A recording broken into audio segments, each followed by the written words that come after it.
Welcome to Fast Cars, Fast Girls with Abby Meyer. I'm your host, and this week we have with us Miss Mandy Curi. So, welcome to the show, Mandy. Hi, thank you so much for having me. So excited to finally, talk with you. We always interact on Twitter and social media, so to finally do this, yeah, it's nice. I know we're interacting in real life, and Yeah. none of I say none of you listeners know this, but we're actually even looking at each other. So it's even more than just a phone call. We're not going to post the video because we both took a day off from makeup today, but Definitely. Yes. neither one of us wanted to do that much work today. No. Uh, but yes, it's wonderful to have you on. We do interact on Twitter all the time, and so yeah, and it's always great to know another female who loves IndyCar. Absolutely. Well, just, females in general, just being able to empower each other and have a support system it's so crucial, It especially really in is, sports, right? Especially, especially motorsports. yes. I feel like we at this time in motorsports, I mean, there is still disparity, but I feel like this is kind of like the prime, and it's only going to get better for women in motorsports. I feel like the support has been growing, and like you said, women helping out other women. I Mhm. feel like I see that and feel that more now than I ever have in motorsports. Absolutely. And I do have to say, well, because I cover both F1 and IndyCar, but I do want to say that IndyCar, I just feel like IndyCar just goes a little bit more above and beyond. And I definitely told Jay Fry that at TMS. I said, I have to do an exclusive interview with you, and I have to just tell you, I just love what you guys are doing for female representation, and motorsports. It's just so great. It is, it really is. I love Jay Fry. He's such a great guy. He is. He's amazing. He is. His wife is awesome too, by the way. I don't know if you've ever met Danielle. Not She yet. used to she used to be in charge of the USAC, and so yeah, she stepped down from that a year and a half ago, something like that, a year ago. But yeah, stepped back from that. But yeah, she's fantastic. Awesome. In fact, the first time that Molly and I met Jay Fry, we went up and introduced ourselves, and he had heard of us, and he's like, oh, let's put a face to the names. And Mhm. then he turns around to grab his wife, and he's like, Danielle, this is. And she goes, Fast Cars, Fast Girls, I know who they are. Yes. Yes. And we were like, high five, Danielle, you're Yes. awesome. That's the moment. That moment right there. That's it. That's it. Right? That's She was like, yes. you don't know them. I love it. uh, Oh, that's awesome. That's really cool. Very cool. so all right, so since we have already mentioned that you cover F1 as well. Let's say talk a little bit about you. So, for the listeners at home, we are going to preview the Long Beach race, but we're also going to learn a little bit about Miss Mandy. So how'd you get into motorsports? Oh, people always ask me this. I grew up going to IndyCar races when I was a little girl with my dad, with my father, watching F1 races with my father. I even had a go-kart. If you go on my Twitter, if you go on my Twitter, on the cover picture, you can see it's a IMSA type Porsche. I believe it's the Miller Lite livery, that famous livery. My It father, is. yeah, my father fell in love with that car and straight up went and got me the go-kart version. Um, That's yeah, fantastic. yeah. It's so cool. And so I had that. I have three brothers, and they like didn't know how they like wrecked their go-karts. And I was like, you can't have my go-kart. That's my go-kart. Like that's my dad got me the go-kart. Like that fancy go-kart's mine, not yours. They had to have, what I mean, the older version, yeah, with the exposed engine and all that. I had the like the head to toe like red suit. We had the gloves. We had like everything. We would do go-karting, and I just that's how it was. It kind of was always in my blood, as I say. And then growing up, I kind of lost touch with it a little bit. But I went to UT. I went to film school and actually was a reality TV producer for a while in New York. Long story short, my father got sick with cancer, so I kind of dropped everything to help take care of him. And in the middle of taking care of him, he eventually passed away.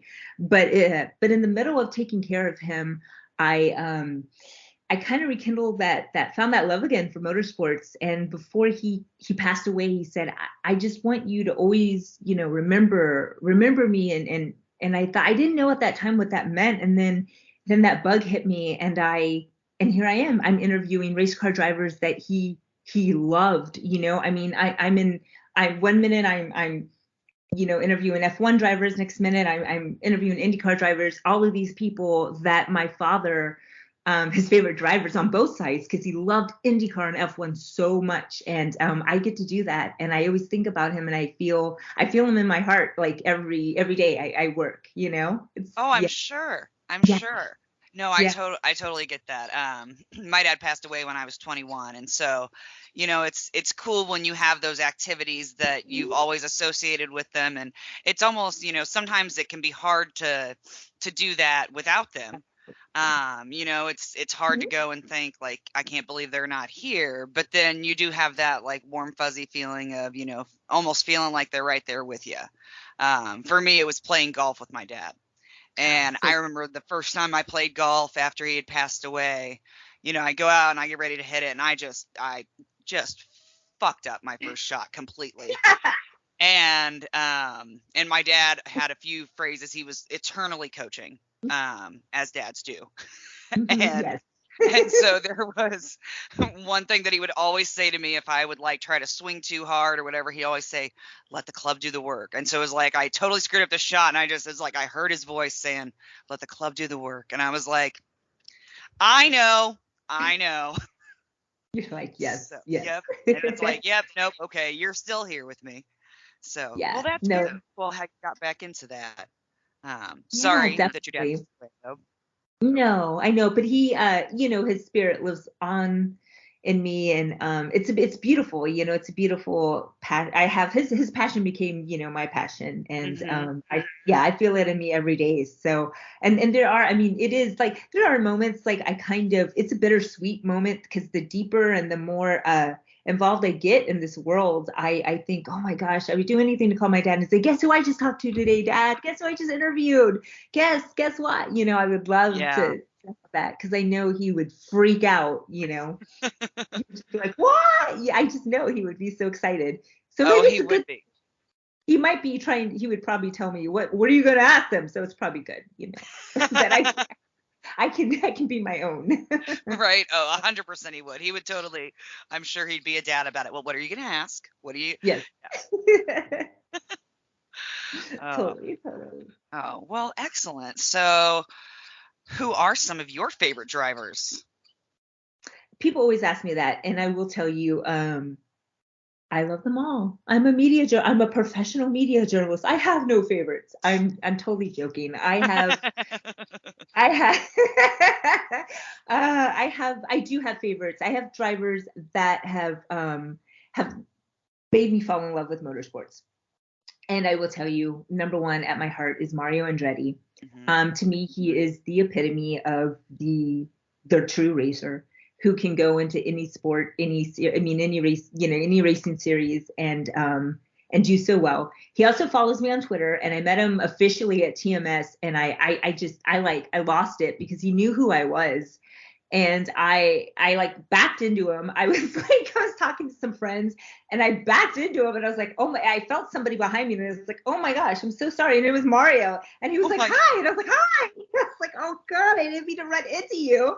And he was, and I was talking to him, and he's like, I know who you are, Mandy, and I was like, oh, I was like, oh my god, he knows who I am, like I right. You're like, can't. Mario Andretti knows my name. Oh my God. And he did, and it was just like so insane, and I just was like, oh my gosh. Yeah, yeah, You yeah, officially but made it. That's it. I mean, that's like the I last check I on could the last box to check, right?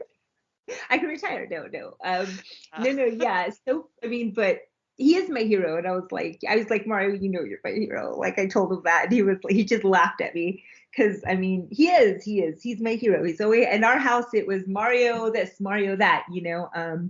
It's it just was growing up. Because he could do any mhm. series, and that's kind of like what I think like when I think of like drivers that we call the goats and things like that, I tend to favor those who do the multiple series just because I think that that's, I just think that's true talent. And It so is. Mario has always been there, you know.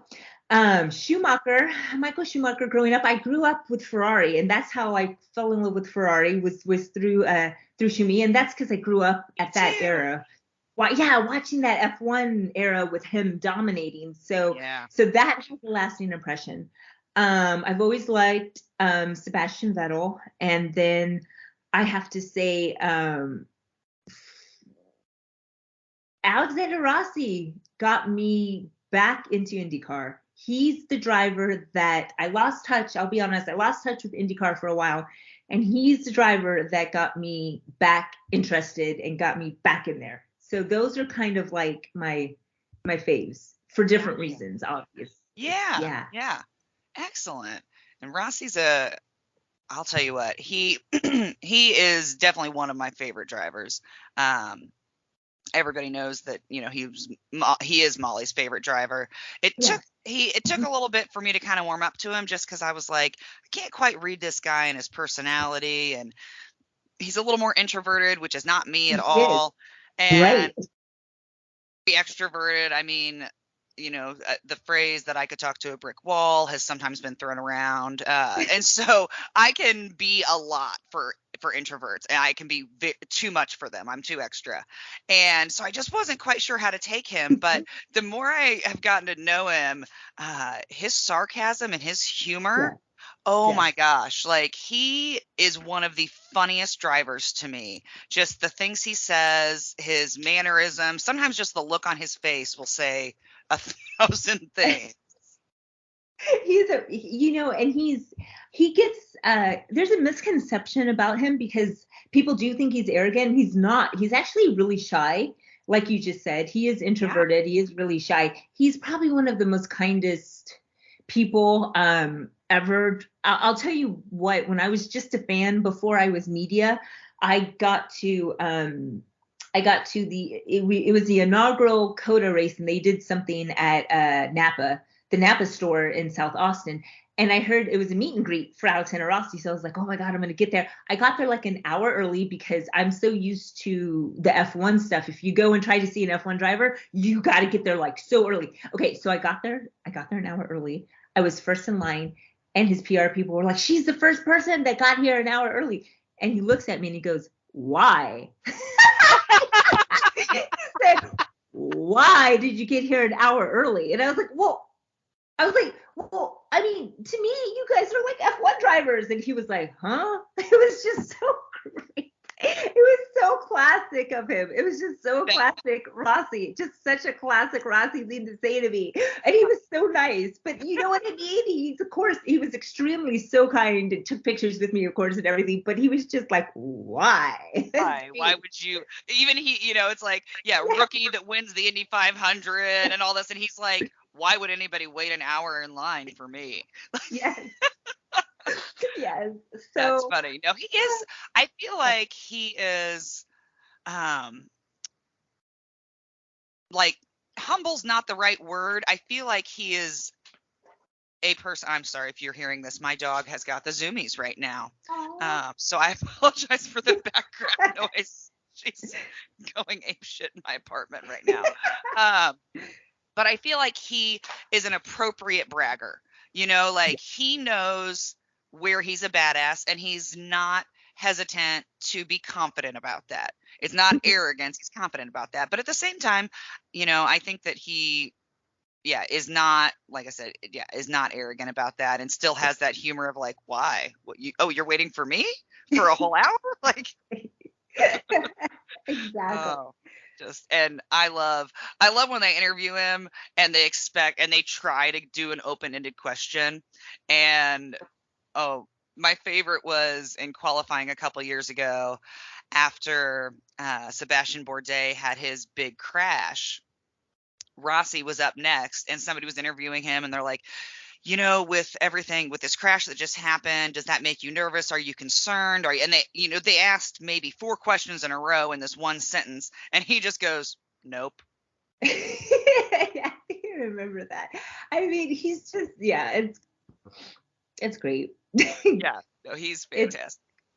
he is fantastic. He is absolutely fantastic. So yeah, and so far, because I was able to talk, I was able to interview Sebastian Vettel in F1 in the media pen when I did that, and I've interviewed Rossi before. Um, Mario is yet to come. I'm working on that. Hopefully this soon I will get that one. I guess the only one I probably won't be, is Schumacher, but to be able to do 4 out of 5 of those drivers who have influenced your passion for motorsports is kind of cool. Yeah. Yeah. It is very cool.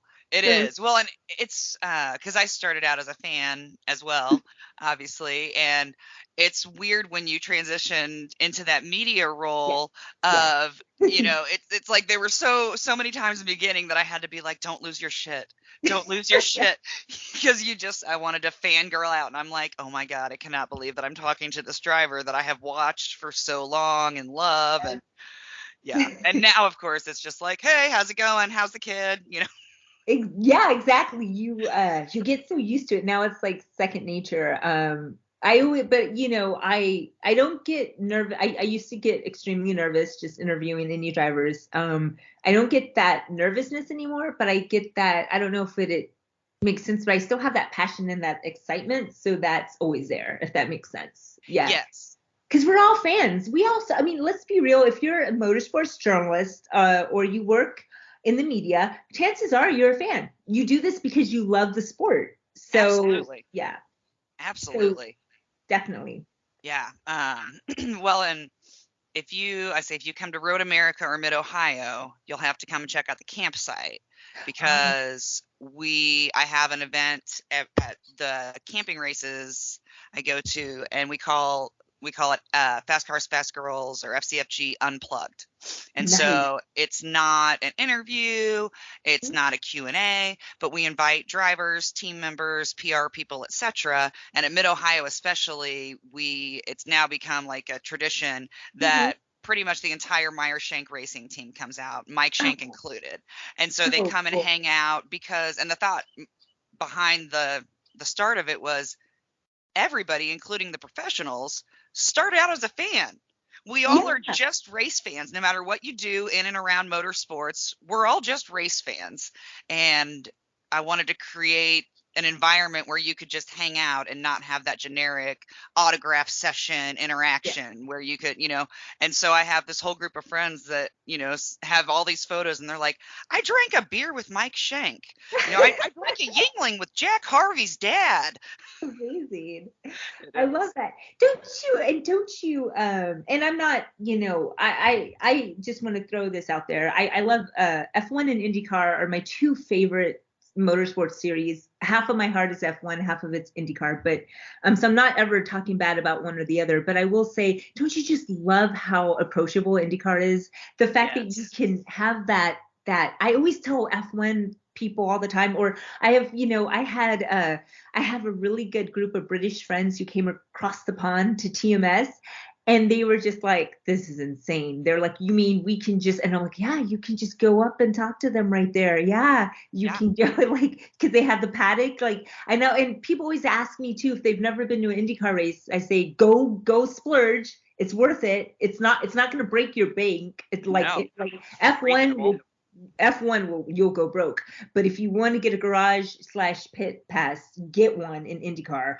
It's worth it. It's worth the whatever $200, 200 plus whatever. Sometimes it depends on the race, On the track. but Yeah. yeah, on the track it depends, right? But it's worth it. You get an inside view that you can't even get in other series, and it's incredible. And yes, you will get to see your drivers if you hang out at the right times.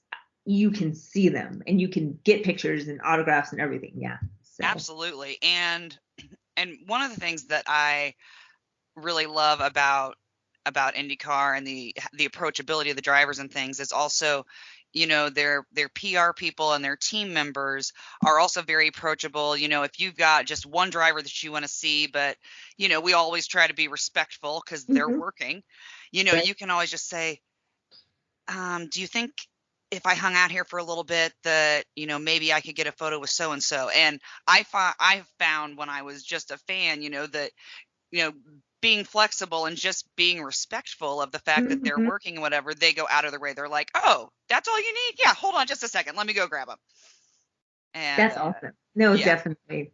Definitely. The people of IndyCar that work in IndyCar in all areas are absolutely amazing. So yeah, I'm so happy that I'm involved in IndyCar just because it's just such a cool community. And well, and Mhm. like I said earlier, it's just getting better and better to be a woman in motorsports. Absolutely, absolutely. Me too. I just think it's fantastic. I get, like last year when Simona did her thing and I was like, "Yep, I've never been more prouder to be, accredited for IndyCar, you Hmm. know, accredited journalist for IndyCar than right now to have." And then Tatiana signed in. I'm like, "Yep, there we Yep, go."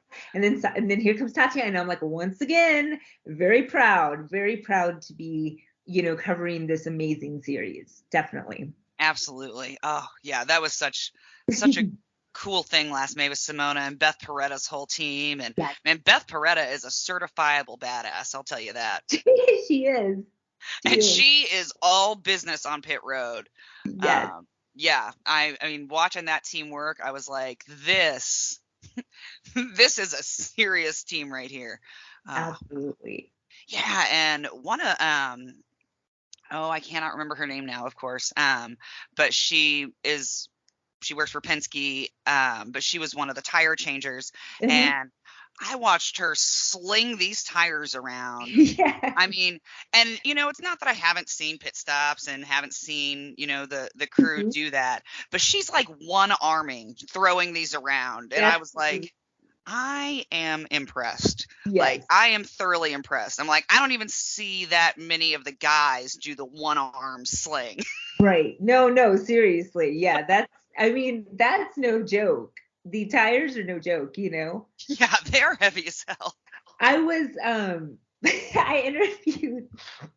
interviewed Danielle Shepard. She used to be a simulation engineer for Pilot, and then Yeah. she just got promoted. I don't know if she got promoted at Chip Ganassi, the IMSA division. She's actually race engineer now. She's Excellent. great on one of those Cadillac prototypes. I forgot which Mhm. one she is, but she had a phenomenal uh couple. How many races has IMSA done? She just had like a great result. Yeah, I know. I try to keep up with everything, so my head is like crammed with F1 and IndyCar, and then people want to throw all the other things, and I'm like, yeah. I love all racing, but I can only focus on so much, Right. right? I'm like, my brain can only hold in But so much right information at once. at once. Well, and then older IndyCar fans always, want to talk. And it's like, I think about like my dad's demographic. It's like they want to talk about like, oh, remember this race 15 years ago and da da. I'm like, okay, I am just trying to keep this season together. You're Like, like, I agree. can't I agree. remember all of the details from 15 years ago. I'll No, I take your agree. word on it. I agree.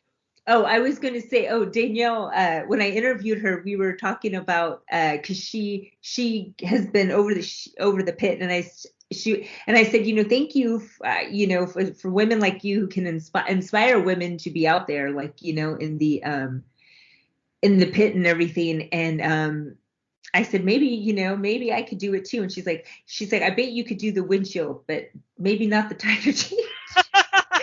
I'm like, yeah, because if I'm looking at my skinny arms, yeah, okay. She's Fair like, enough. you can handle the tear Yeah, offs. you can have them to tear off on the arrow screen. I was like, awesome. I got it. But that's what made me think about that. But yeah, she's like, you can do that. I was like, got it, got you. I got you. I will do the tear offs. Oh, that's funny. Yeah, it That was is funny. definitely. Well, Mandy, before I forget, let's talk about I say your professional outlet that you work for, Motorlat. Motorlat, yeah. So yeah, I am a editor on the F1 side, and then on the IndyCar, I'm like chief editor. So on the English, we have an English and Spanish side. So Yes. chief editor for Motorlat on the IndyCar side, and then editor for F1 on the English side. Yeah, definitely. So And I love it. And I love the people I work with. They're amazing, amazing people. We all work hard. We all try to distribute, the work evenly, and it's great. And we cover as much as we can, for F1 and IndyCar. So there are times when I get a little, I'm not gonna lie, I get overwhelmed because like, the crossovers covering Sure. both F1 and IndyCar. But I also, there are times when I'm like, okay, if I'm live at a race, then it's going to be IndyCar. That's it. I'm at an Yep. IndyCar race, it's live. That's it. And vice versa. If I go to an F1 race, vice versa, it's like that. And yeah, but it's been phenomenal. They've been doing a good job, and it's also good to have the Spanish side because we have so many international drivers um We in do. our Spanish speaking, as well. So a lot of them handle that. So and I try to handle the other ones, the English ones. But yeah, it's great to have that. It is. Well, and I agree with you. It is so important to have the Spanish speaking side of that because I mean, except for Brazil, the entirety of Central and South America speaks Spanish. Yes. And we've got, Pato Award in IndyCar, we've got Alex Palou, and I Yep. know he's Spanish, but but So it still, has drawn a lot more eyes from the Spanish speaking population, and I just love it. Um, I speak a little Spanish, and so there's sometimes that I'll see tweets and I'm like, "Oh, I understand that." And so I'll retweet it, which yeah. always makes me laugh because then it messes up my algorithm and I'll start seeing commercials in Spanish and I'm Yes. like, they just don't know how to read me. I'm like, Yeah. whoever's doing this algorithm has no idea that I am very Irish and blonde hair, blue-eyed. They Yes. Well, I'm Hispanic. I'm Mexican American, but my Spanish is horrible. I know enough to get by, just a little bit. I should know Spanish, but I just never grew. I because I was born here, so Mhm. I never was taught that, and I do need. I should. There's no excuse. Like I should learn. People are like, they were like, why do you not know Spanish? You're Mexican. And I'm like, because my mom didn't teach me. They're like, it's your up to you. And I'm like, okay, okay, okay. Yeah, it's up to me. It's up to me. Okay. My parents didn't teach me. It's up to me. It's up to me. Yeah, I know. So Uh, I know. So, but yeah, so I feel you. But it can get awkward whenever I am like anywhere in person, people start speaking Spanish to me because they look at me and they just start speaking Spanish. assume that you, yep. Yes, yes. And sometimes I'm just like, see, see. I'm like, yeah, see, see. And then I walk off. I just can't. Yeah, I know. Oh, that's funny. It I is. will say I know enough, and I did already tell this story. So I'll just on the episode, but I'll give a quick recap. But I know enough that I was able to eavesdrop on Pato Award and Alex Palou having a conversation Oh, before the championship dinner about. And they basically, Pato was congratulating Palou, and Palou, was just saying, "Hey, a couple different things, and you would have been the champion." But yeah. they kind of wanted to have this private moment, and it's Speedway, Indiana, and so they figured they were surrounded by nobody else who spoke Spanish, And there you go. You're like, except for me, who was just sitting there, and I'm like, "Oh, look at you guys being good sportsmen." oh, that's awesome. I love that. That's really cool. That's a And really that's cool and story. that's another thing that I love about our drivers in IndyCar too. Definitely. It really, there's not a driver that I dislike. You Right. know, Agreed. I obviously have favorites. Simon Pagenaud is my favorite. And and I have no problem saying that. Obviously, cover everybody, but Yeah, he's definitely. near and dear to my heart. But there's nobody that I really dislike, and I think that's also something that's cool about our sport. Hmm. Is that we just have a really good paddock. Yeah, we do.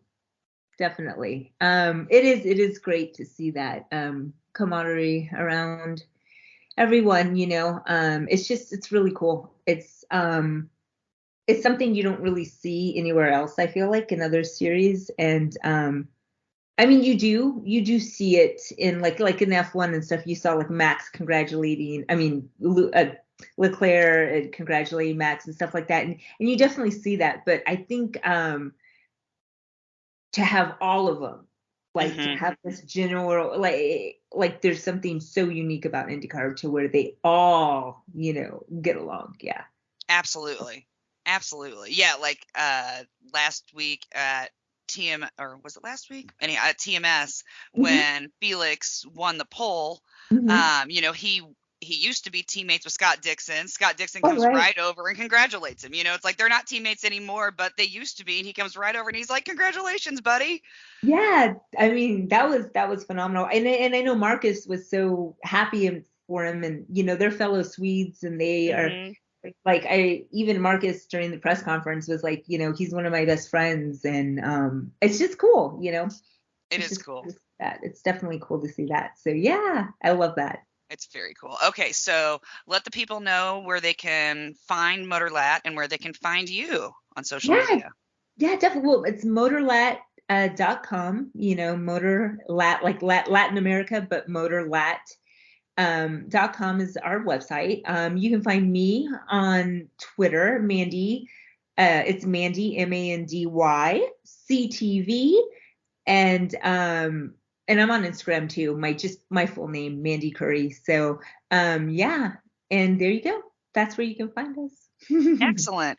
And of course, I'll tag you in everything this week. So Absolutely. Thank yeah. you. And for our listen, I say for my listeners, you can find everything for Fast Cars, Fast Girls from our website, www.fastcarsfastgirls.com, and it links to all of our social media. Of course, we're on Twitter, Facebook, Instagram, TikTok. Um, I know I need to pick up the game with the Instagram. Molly handled that before she stepped back, and so I'm trying to get into the Instagram game a little bit more. It's hard to do all of it. It's like it can be overwhelming. Sometimes I'll take breaks from certain things, and it's just, and I have to also I have to pace myself too, because it's especially with recent talks.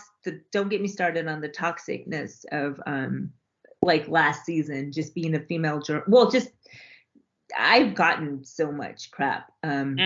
It's been terrible. So I kind of had to back away off for a while.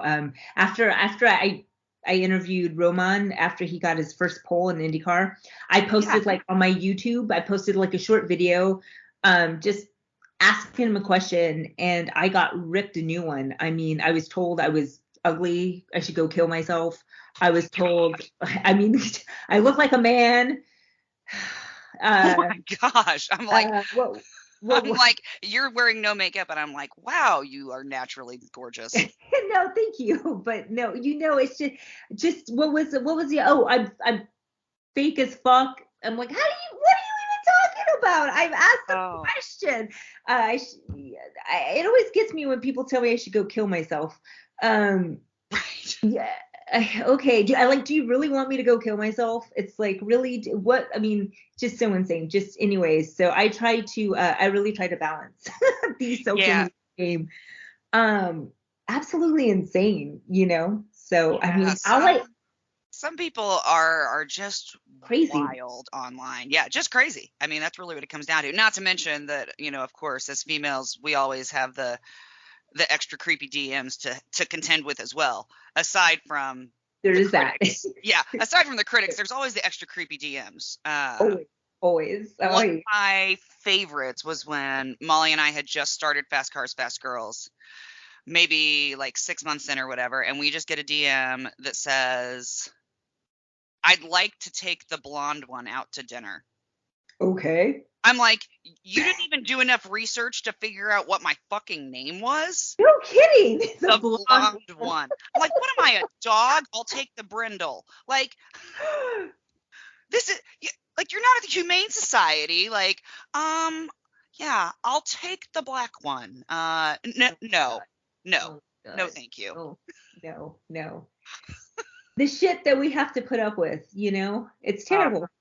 well, and it's such a double-edged sword that only women understand. And Yes. I trying to explain it to men. I say, what you don't understand is that as a woman, you have to be able to explain everything about the car, everything about the Mhm. race, everything about all of the intricacies to prove yourself to men. Yes. But at the same time, you also have to be feminine enough Hmm. to prove yourself to women This is and true. to men. This And is true. and it's like, okay, if I was truly gonna just be, all nuts and bolts and that side of it, I would never come to the track with makeup on, because what is the point? There is Right. no point to it. But I come to the track with makeup on every time because otherwise I don't look professional. I know. Well, no, I like, I like to put makeup on just because it makes me feel good, and I like to look good in pictures, and Well, I am vain and I do like to look good in pictures. yeah, I mean, Yeah. but And I'm also, not saying that I just do it for other people, but it's like right, there's some days that I'm like, I would probably skip it today, but right, yeah. right. But I also try to be as natural as possible. I mean, don't get me started with. Also, I will tell you, I do try to like post pictures too on my Instagram and stuff that are on the natural side because I want people to recognize me in real life. Thank you. There are so many filters these days, so many things that people use, and it's creepy. You can't even recognize people anymore. Right? And so I legitimately want people, like, especially the IndyCar people, when I'm at the race, because I'm friends with so many of them on Facebook and pit crew and Hmm. me, everybody, our community, and I want people to be like, that's Mandy, so they can say hi to me, and by the way, if you're a fan and you see me, say hi. I love meeting, the fans, especially with IndyCar. We are such a close knit community, so I love that. So Yeah. yeah, yeah. Yeah, Definitely. So absolutely.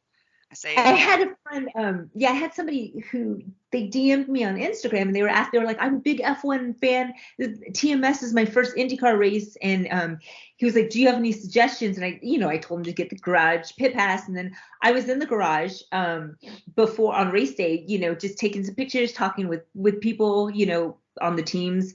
And I hear my name, and he was like, and it was this guy, and he was like, you're the one who talked to me on Instagram. I was like, oh hi, and I was like, good, I'm glad you. He goes, you were so right to get the garage pit pass, aw, and I was like, good, I'm so glad. Like and he was like, this is so amazing. And I was like, it made me feel so good. I was like, good to be that's able, wonderful. yeah, to be able to share that, and especially like, hey, if I can lure in some more F1 fans over here, I'm gonna take that challenge. Okay, and Absolutely. bring them, yeah. So Well, and I feel like, that's one of the things that I love about doing this is that you have the opportunity to ignite the passion that we have in other people. absolutely, 100%. It's just so cool when you bring somebody to the track for the first time or bring them to a new series for the first time, or they've got kids that are coming and their eyes are just wide as saucers.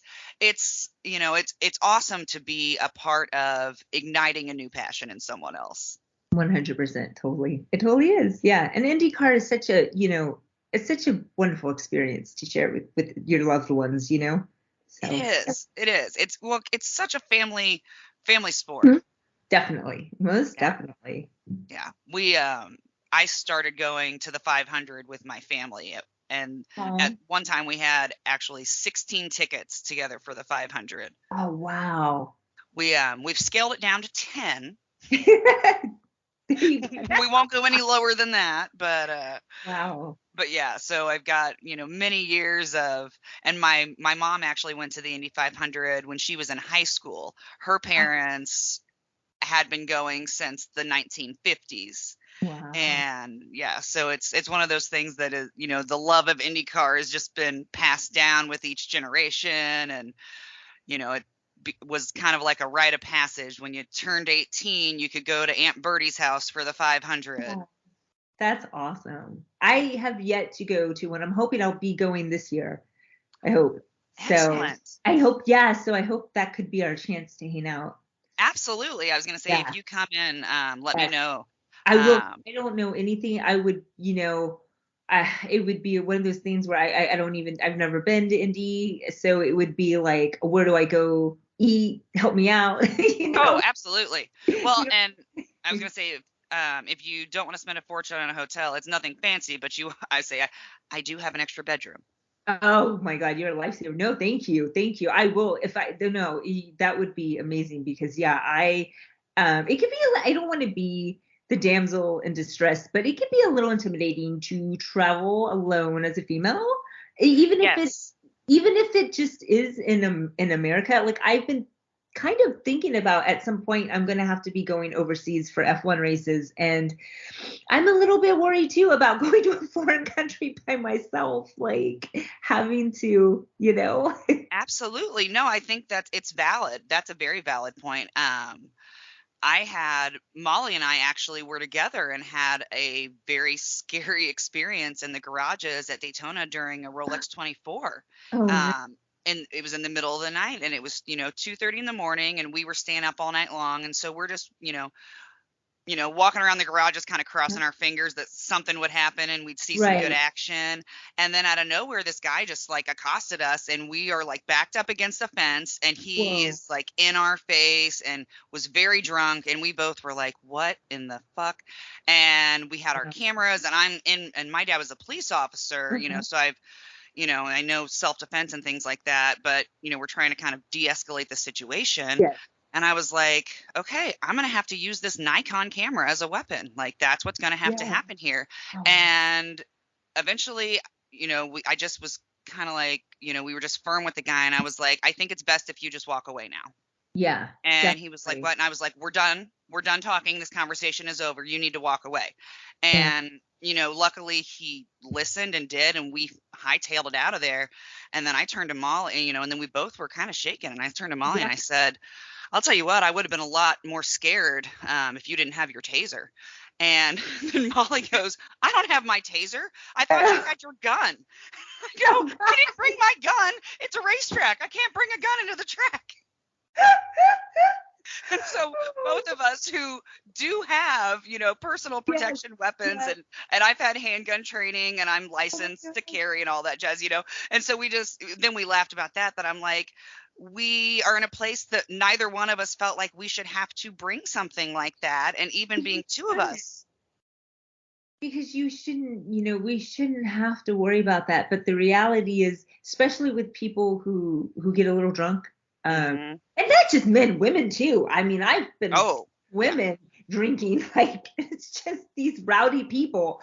Who I mean, who yeah, are like, yeah, because sometimes it's just a rowdy woman who's looking to start a fight with anybody who looks at them yeah. wrong.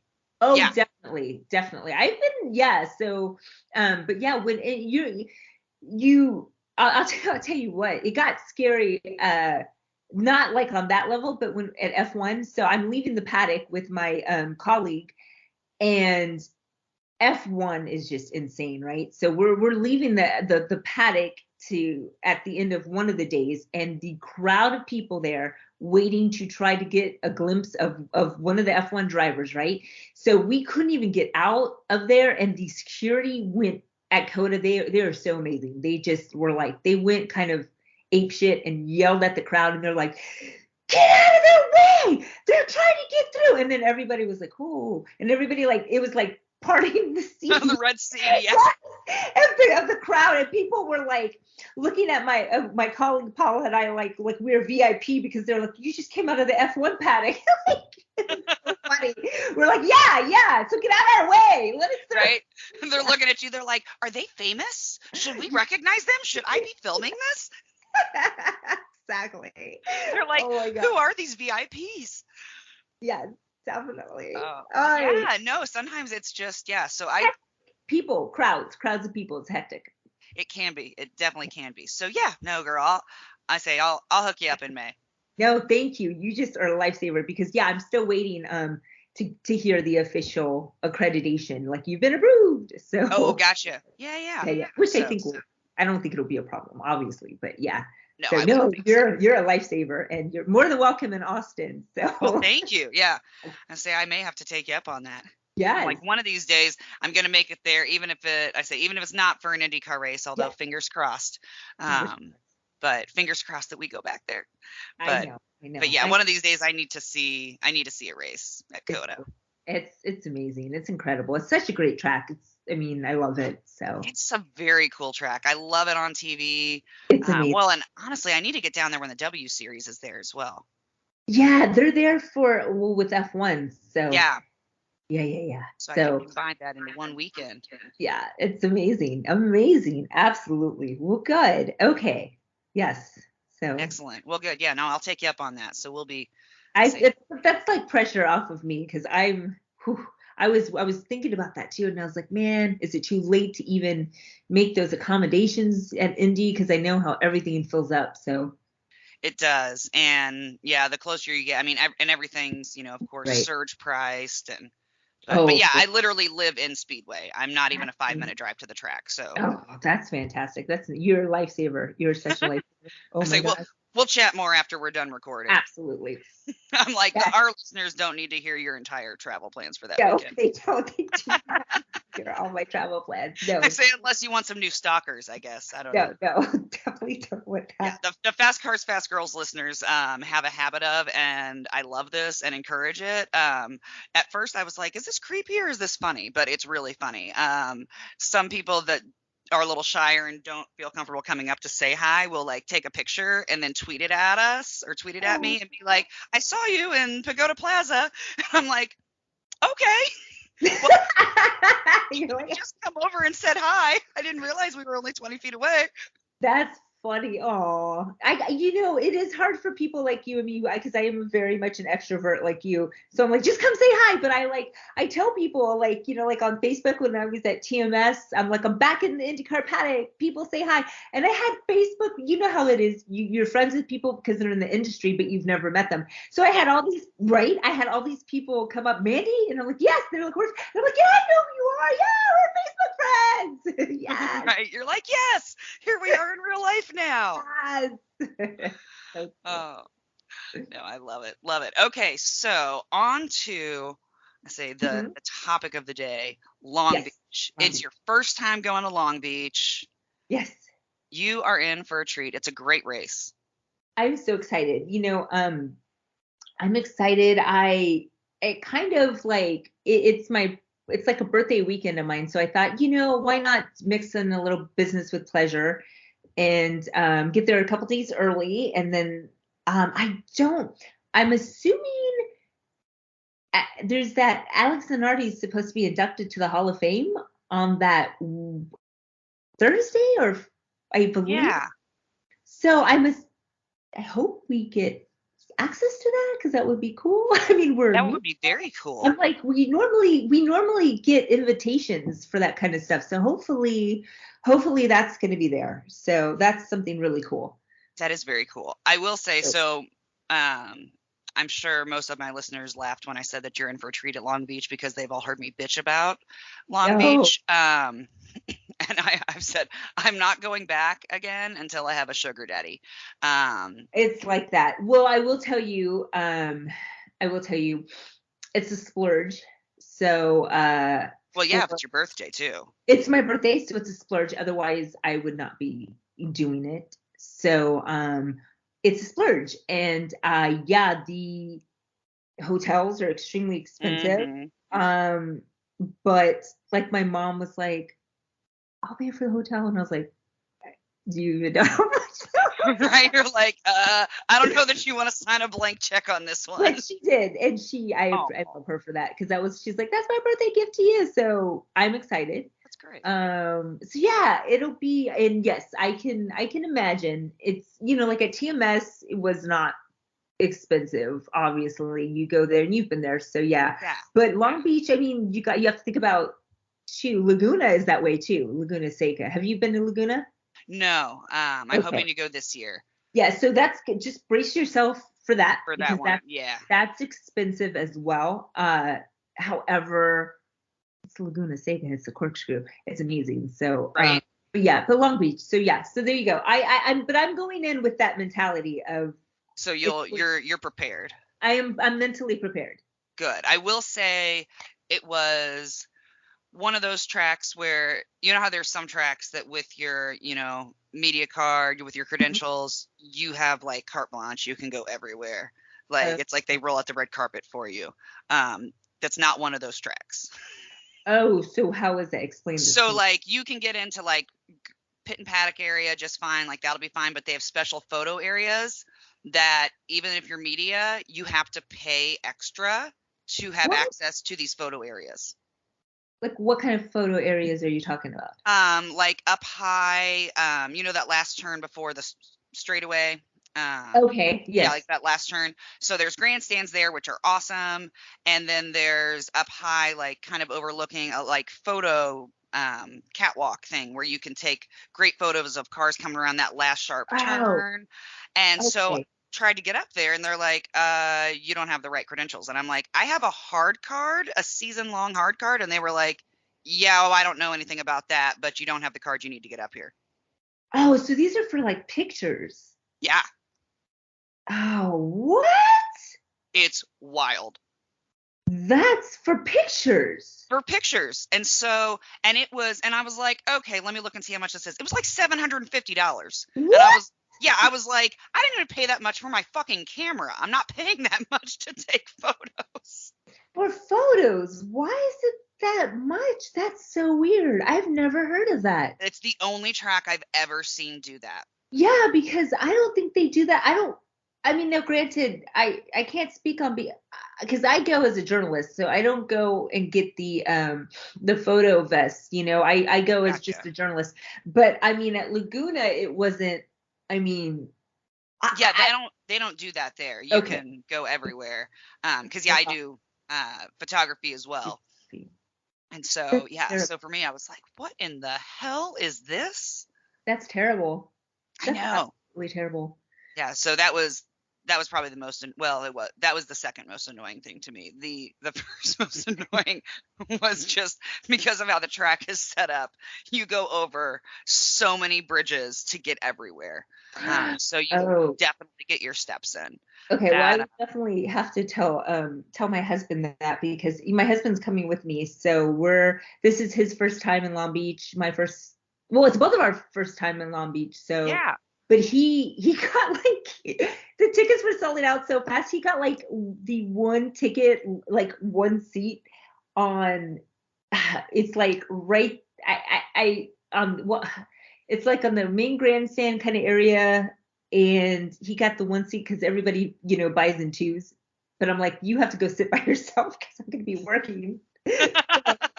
I know, point, but he's okay. He's like, I'm fine. I'm going to go have my drink and make myself a nice drink and just walk because we're staying at a nice hotel, that's Yeah. right there. So he's excited. So I'm like, okay, I'm not worried about you Right. at all. You go do your thing. You do you.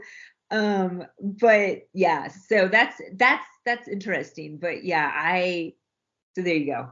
So I'll have to tell him to prepare to Yes, tell him to for the be walking shoes. yeah, Yeah. definitely bring the 'Cause walking I, shoes. I will he does say, have to cross the bridge, I believe, where he's sitting. So there you go. yeah, and depending on which entrance you go in, Mm-hmm. and like when you're coming up to like if you're facing the ocean, Okay. looking at so you're on the other side of the track, like Gotcha. okay, so the track would be between you and the ocean. There's a media gate on the left side of Okay. the circuit Okay. that you get through super easy that has like some steps that takes you down right into the garage area. Oh, And you'll okay. actually enter like right in by all the IMSA garage stuff. Okay, cool. And so that's pretty easy, and you can like walk through the paddock area, and so you can kind of skip some bridges that way depending on where you're going. Okay. And then there's also a media gate down off of the beach, or pretty On close the to the beach. beach? Yeah, What? yeah, That's because cool. Molly and I were walking, like we were kind of walking, like I mean, it's not necessarily right on the beach, but yeah, pretty close. And so we were like, Awesome. we were thinking we were gonna have to walk up all of these stairs again, and then I'm like, oh my gosh, wait, there's a gate right there. We don't have to walk back up these stairs. That's cool. Okay. That's awesome. Okay, good. Okay. So aside from the BS media, I mean the photo fees, what else? Aside from that, it's great. Okay. Yeah, Okay. I said I would want to have a sugar daddy next time just because I'd want to have like It's the expensive. VIP suites, and yeah, Oh yeah. Oh yeah. because the GA trying to do GA stuff, they don't have a lot of great GA sitting places. Okay. And other people I've talked to, and I didn't realize that before we went last time. Oh, I see what you're And saying. Yeah. so, I just kind of expected it to be like a lot of our other, street courses, road Right. courses, etc., where, GA is a priority as well. And Right. so they've got good screens and things. And I'm like, where's a good spot for me to sit? Yeah. And Ooh. That's not So, good. and Yeah. then, after the fact, there were a lot of friends who loved that race who said, "Oh yeah, you always have to get a grandstand seat." Yeah, definitely. I And I'm I like, "Okay, good to know." well, I know. Well, at least we got, my husband has one. He's set. Yeah, So, I say, well, and you'll be fine because you'll have media center oh yeah, access, I and have yeah, media center. So, but I'm yeah, glad. I'm glad to know because I'm glad it's worth to pay that extra money to have that nicer seat and have those nicer than general admission. So I'm glad. Yeah. yeah. No, he'll Good. be glad to have a seat, and Oh, yeah, he'll be fine. oh, He'll well, and he'll be be well fine. taken care of, because Yeah. there are vendors all over the place. There's Good. great food. They have food Oh, trucks that come in. good. Oh Nice my gosh, yeah, there was a food. taco truck that had. Ooh, Oh, Molly and I had the best food. Oh my gosh, it was a nice. taco truck, and they also had oh elotes. Ooh, I love elotes. I Yes. love elotes, and Yes. so yeah, we had that every single day. Uh, we went back to the same drug. We're like, we're having elotes every day. That's perfect. Which That's there's awesome. actually a great tamale place here in Speedway that I'll take you to in May that Yes. also has excellent elotes. Oh, sold. I love tamales. I So can't I can't make them for my aunt makes like a really good one. She's like, I'll teach you one day. And I'm like, yeah, because I can't cook for anything. That's not like you're like, I would like to have that skill, please. Yes. I would love to learn how to make tamales so that yes, yes, yes. One more, yeah, I know. I cannot cook. I'll burn the house down. So it's terrible. I'm Okay, terrible. that's why there's restaurants. That is why they're exactly perfect. But yeah, I will say the weather is beautiful in Long Beach, so yeah, Perfect. you'll have a great time there. And you really, any race where your backdrop is the ocean, you can't go wrong Oh, with. yeah, I'm like I said, we're looking forward to it. I'm especially looking forward to it because it's my birthday weekend, so it was a splurge. But yeah, it is a splurge. So we did also we just got kind of lucky with the hotel because we were running out of they were all sold out, and I had to book one fast. So yeah, it had to be a nice one. I get it. I get it. Yeah. Yeah, I think Molly and I did an Airbnb, which we totally lucked out. It was a one bedroom, but with a king size bed, and we laughed because we were like, this was totally a bachelor pad, and then he moved in with his girlfriend, but his lease hadn't expired. Like because it was like there were like two coffee cups, like two Yeah. plates, two, and it was Oh. like very black and chrome, and I'm like, this was a boy's bachelor pad for sure. Totally. The decor gave it away. Yeah, and like everything in it, and then there were a few things like a couple throw pillows, and I'm like, that's from the girlfriend. That's from the You're like, I already know. You're like, yes. exactly. I was like, well, I bet that, and so I was like, I mean, it's smart until your lease runs out to just use it as an Airbnb. Yeah. Um, Totally. Well, but yeah, good. Good, that good, was good. pretty funny. But yeah, I mean, otherwise, other than yeah, let's say wanting a grandstand seat, which your husband has, so he'll be set and you'll be set. It is a beautiful course, Yeah. and walking around on the inside, there's lots of shaded areas. So if you need to get out of the sun for a bit, and at the top end of pit lane, um, there's like a little curvy sidewalk path. There's Hmm. a couple of benches in the shade where you can sit and hang out, and that is where all of the drivers exit. Ah, there you go. So if That's you want to nab anybody real quick, real quick. Yeah. yeah, Yeah, no, that's smart. Yeah. I get a lot of good time in with them, so I try to, yeah, I try, but that's good to know too for like let's be real. I really need to get an updated Rossi pick. The last one I had was in 2019 when he lost the championship to Joseph Newgarden. So I need to get an updated picture with him. He's always so nice too when he sees me. So I thought about it at TMS, but man, he was not having a good one at TMS. oh, he was not. No. So That anyway, was sad. I try Yeah, to be respectful with that too, as much as it's possible. yeah, because I think even though he is on the shyer side, he definitely wears his heart on his sleeve when he's upset. Oh, Yeah, he totally does. Yeah, he totally does. yeah, Absolutely. yeah. Yeah. No, I was upset for him. Like it just started. I mean, and I had his radio on, and he was like, "It says low battery. What do I do with that?" Not I'm like, listening. I'm over here watching the race and I'm like, what the hell do you do with that? I'm like, low battery on an IndyCar. What does that even mean? What does that even? I know. I'm like, what? I've never heard that on a radio Just, ever. yeah, you know, ay, terrible. It's terrible.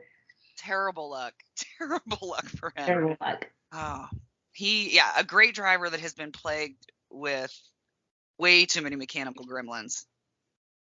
Yes, We need to burn some sage around his car. absolutely, 100%. The only thing that I guess I could say is not so bad is that Grosjean had problems too. So at least it's not just Rossi at TMS. Agreed. Yeah. I was about to be like, are you, as soon as everybody, all of us in the media room were like, what do you mean, Rossi? What? And then Grosjean had it and we're like, okay, because, there's nothing worse than being that one driver that has all the issues. All the bad luck. Yeah. Sebastian Vettel, 2020? Yeah, exactly. At Ferrari? Mm-hmm. And it's Yeah. like, what the hell? I mean, what is going on? Right? It's like, is this against me personally? Have I offended somebody? Yes, exactly. Like, exactly. yeah, you're like, did I scrape your car in the parking lot? Like, what? Yeah. Is there a personal vendetta against me? What is going on? Did I date your ex-girlfriend? What's going on? Terrible. Oh, yeah, no, I kind of felt the same way. I was sad for Grosjean to be out, but yeah, I was like, okay, well, at least it doesn't feel quite as personal. Yeah, so there you go. Yeah. Exactly. So, all right, well, some quick facts about Long Beach. Yeah.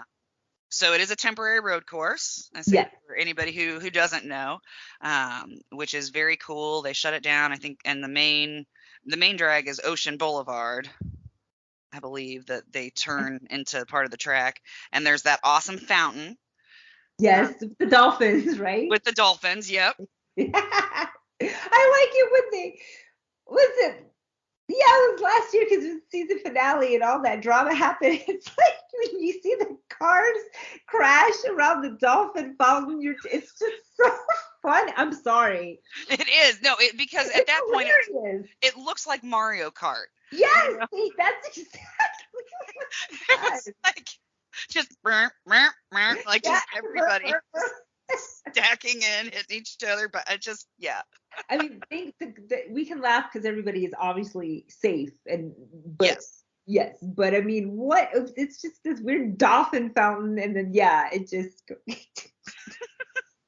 Well, and at least they have to slow down enough to go around that fountain that it's like nobody's getting seriously hurt when they do that, but no, it is funny. Well, and I was like, what happens if somebody goes up? Like, what if, I'm like, what's the insurance on this fountain? Like, hit by INDYCAR. Can you imagine filling out that claim? No, it's terrible. Like, I know. I mean, that's just, I can't. Like, those, at some point, those dolphins, who knows?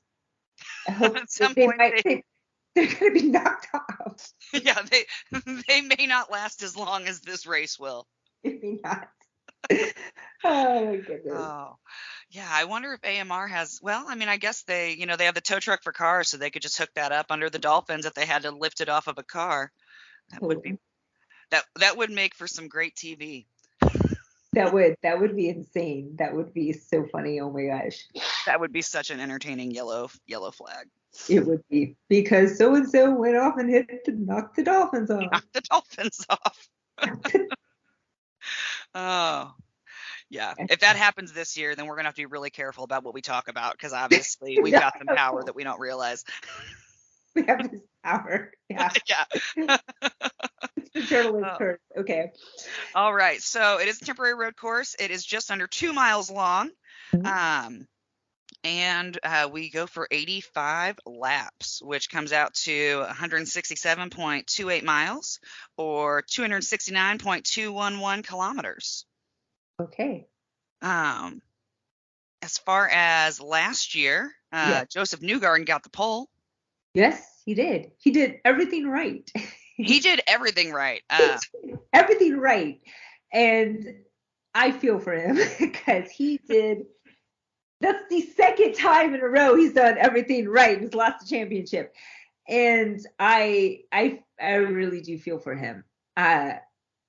However, he just won there at TMS, and Mhm. and I know you want to talk about, if you want to talk about now, we can get into what drivers I think are going to do well and stuff. I'll tell you what, this season is so interesting because we've had St. Pete's street course, and then we have an oval, right? Yeah. So how cool is that? So you kind of see, usually some teams do better on one versus the other, but what we're seeing is Chip Ganassi and Team Penske dominating both. I Yeah. mean, they're And so far. Granted, it's only been 2 races, but the fact that both of them have been so strong on a street course and an oval is like, okay, well, there and you go. not just that those teams have dominated, but they have different engines. And so Yeah, Chevys and Hondas are both doing well on both types. And it typically is Chevys do hmm better on our ovals and Hondas do right. better on your road and street courses. Right. And, so, I mean, I think the engine manufacturers have to be pretty happy with how close the competition is this year as well. Absolutely. I think that's phenomenal that you see that. And um normally heading into Long Beach, I would be like, hype in, it's the Andretti hype train. Let's go, Andretti. But I don't know because I just don't know because they just didn't seem to have it at St. Pete's. They definitely didn't have it at TMS. No. And this is a track Rossi's always the favorite. Rossi's always the favorite in Long Beach because he always dominates. But I don't know if the car is there. I know.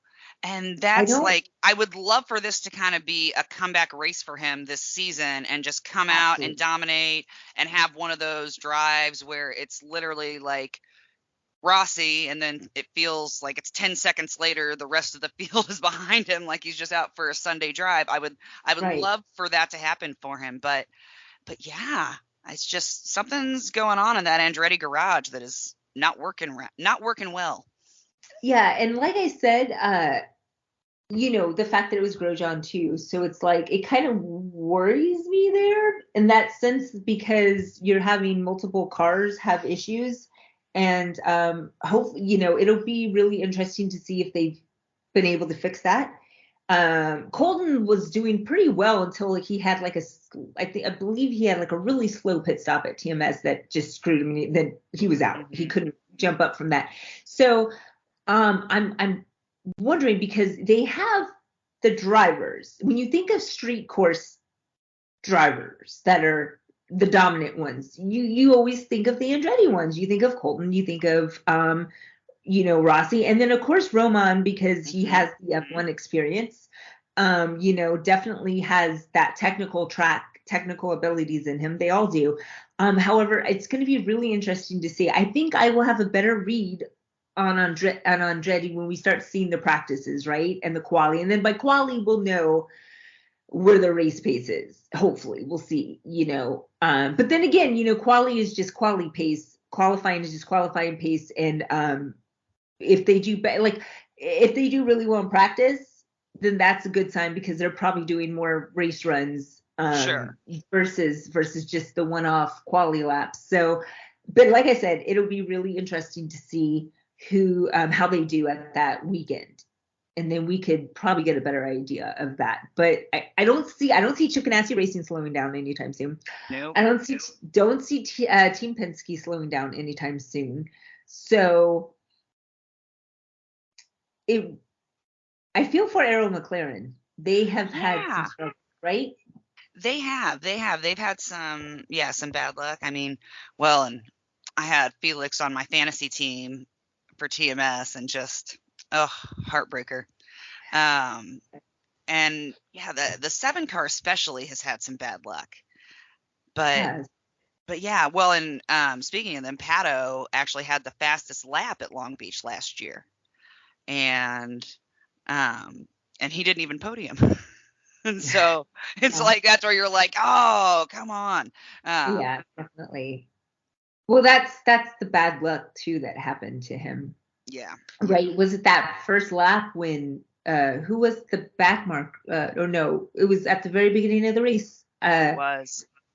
It was back marker. I've got to think about who it was. Was it like was it Dalton? No.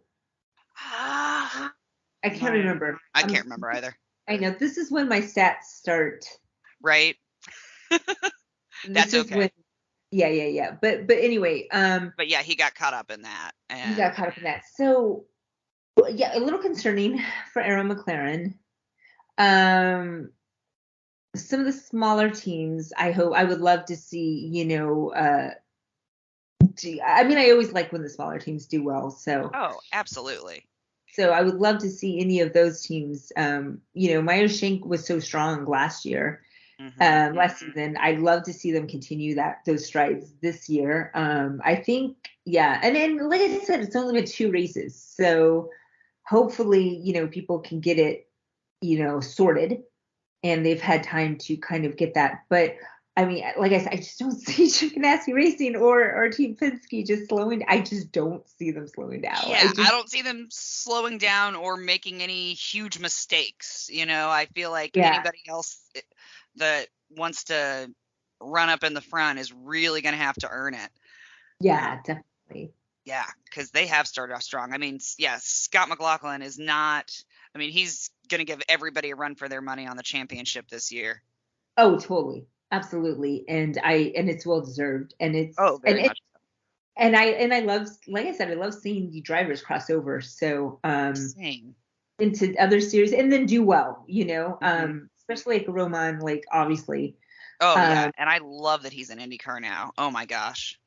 isn't it amazing? I know how lucky. I did tell him that at TMS at the end of like interview, and I go, "Well, we're glad you're here." Just so you know, we're all glad you're here. I So, know.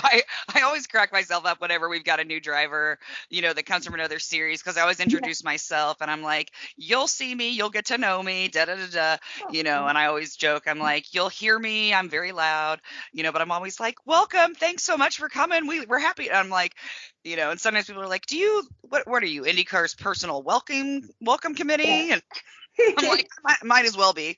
Yeah, it's like Callum Ilott. I met for the first time at St. Petersburg, and I'm So like, he's we're so happy you're here. And he's like, okay, thank you.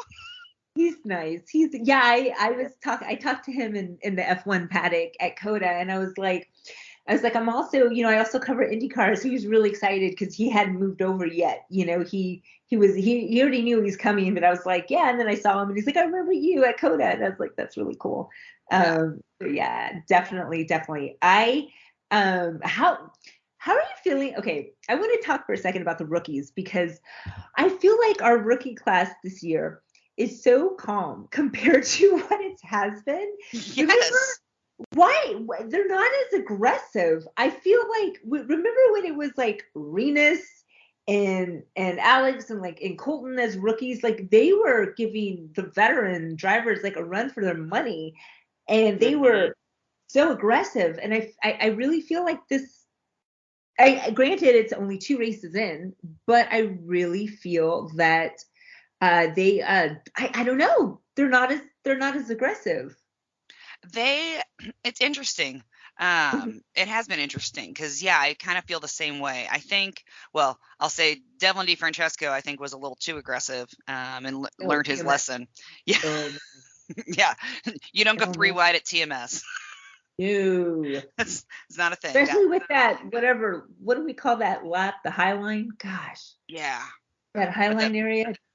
Yeah, no, that was Yeah. not smart, but No. but he fully took ownership for that, which I respect. I think that says a lot That- about him. And so yeah, I think he got a little too overzealous there, but yeah, the rest of the rookies, well, and Kyle Kirkwood, I feel like has been aggressive, but and I would love to see him do well. My only concern is that we haven't seen AJ Foyt equipment necessarily be super reliable. And Yeah. so, I think that he would be more noticeably aggressive if he was in an Andretti ride. or like a Yeah, Ganassi ride, or which breaks my heart because I love AJ Foyt Racing. I love that team. I do too. I think it's a fun. I agree. I think it's a phenomenal team too, as well. But yeah, no, I hear you on that one. Yeah, it is definitely one of those things where, and I wish they could. And I love seeing Sebastian Bourdais there helping out. Same. I think that's so cool. It reminds me of in the in the F1 paddock when you have like Jenson Button there with Williams. Hmm. And let me tell you, it makes a big difference. It's to have a multiple champ there to give you advice, to give you that. I mean, you hear Pillow talk about that all the time with talking to Dario, Oh talking to yeah. Scott, you know, uh, even his teammate, Dixie, it's like it's there's something to be said for having that special and valuable knowledge from a champ, from an IndyCar champ. Hmm. So Well, and I Sebastian totally Bourdais, I mean, just has so much experience in so many exactly. different types of racing. I mean, Absolutely. He I does. feel like he could be a driver coach for anyone in any series, Mhm. just about. Absolutely. And so you think about that and you think about they have the talent there. They obviously have Tatiana and she's amazing on her own, her Hmm. extensive resume of what she's done. And and then they have Dalton too as well. And it's like, well, it's kind of hard, It's like I hope that they can figure it out. Yeah. AJ Foyt. I hope they can figure, and it is a car, it is a car thing, equipment thing, or whatever with the cars. There's something there going on that they haven't been able to tap into. But then again, you see Arrow McLaren who did so well. Now they're struggling. Yeah. Kind of a similar thing, which is so odd. It is odd. It is. I, But yeah, you are correct about the rookies. I mean, because we haven't had any really major stories about any of them. And even, yeah, going not back a yet. couple of years, think Zach Veach, his first couple races, like he came just out of the, just Mhm. jumping in with both feet, came out flying. And yeah, for the last couple of years. And when Ferrucci was a rookie, it's like there was Mhm. always a story about him doing something daring, or, pushing the limits. Yeah.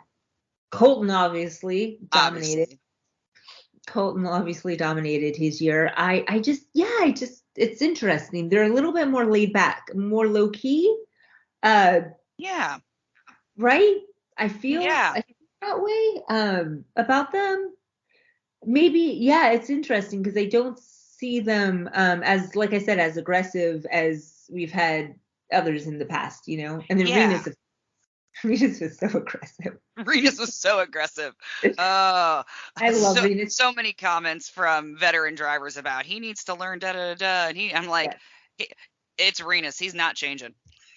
He not change, and he shouldn't change. And he should. I mean, he's talented on his own too. He's one of my Absolutely. He's one of my favorites too because he's the first race car driver I've ever interviewed, and I interviewed him as an Indy Light driver. So I have, and his family. I'm very close to his family as well, and so I have a very special place for him. Yeah, Oh, for that's Rena. wonderful. I Yeah, I great. love him. I He's fun. love his energy. I love Yes, how excited he is. yes. I I describe it as Renus VK when he does well. He's like Christmas morning excited. Yes, Like a kid on Christmas morning before they open their presents. Like that yes. level of excitement is Renus when he's excited. And his parents are one of my favorite things to see on pit lane because his mom and dad are so cute and they are just so into, everything that's going on and cheering for Renus. And yeah, I could not love him or them anymore. And I love that he's on Ed Carpenter Racing because obviously Yes. that's hometown team for me since I'm in Indy. So Absolutely. yeah, So yeah, always so support at Carpenter Racing. of course, well, yeah, we absolutely, definitely, and it is great that he's there. Yeah, he's become so American too. He's Yeah. embraced American culture so much. I love it. Um, yeah, so I'm thinking in terms of I don't know, rookies. I would say like I would probably you would think like the ones with the F2 experience are probably going to do well, right? And I Yeah. see Tatiana doing well as well there. I Um, hope so. yeah, I hope so too.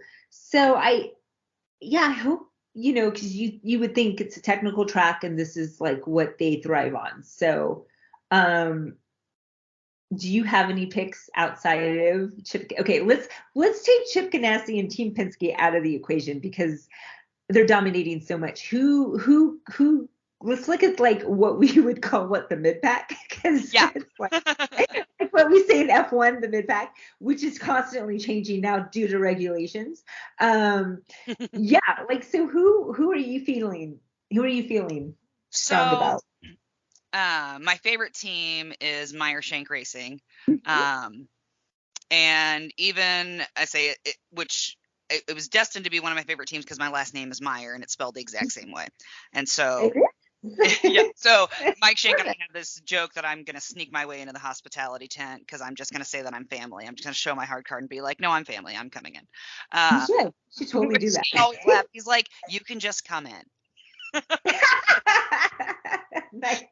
But I like to joke. I said, I'm going to sneak in here one of these days.